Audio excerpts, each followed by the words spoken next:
Welcome to Lumea. Prepare for treatment.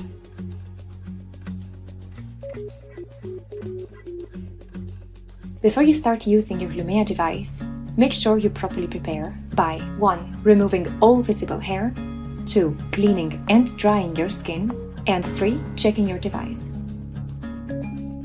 To remove hairs, you can either wax, shave, or epilate. Remember, if you wax, you need to wait for 24 hours before using your Lumea for treatment.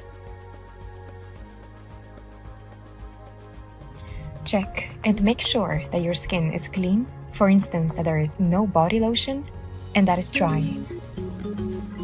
Finally, it's important to check your Lumea and the attachments for any damages or dirt. Make sure to do the check for both new devices and before each treatment. Once you've completed these 3 steps, you can move on to testing your skin. Check out the next video on how to do it properly.